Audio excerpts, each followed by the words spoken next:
কবি সুভাষ মুখোপাধ্যায়ের মিছিলের মুখ।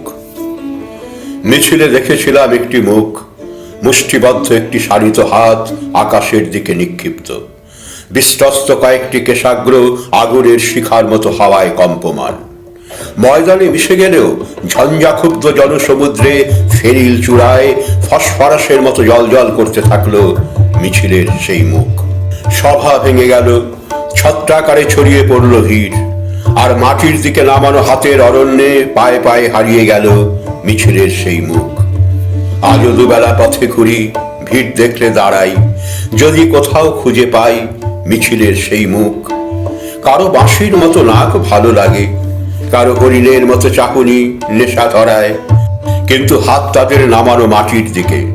ঝঞ্ঝাক্ষুব্ধ সমুদ্রে জ্বলে ওঠে না তাদের দীপ্ত মুখ ফসফরাসের মতো। আমাকে উজ্জীবিত করে সমুদ্রের একটি স্বপ্ন, মিছিলের একটি মুখ।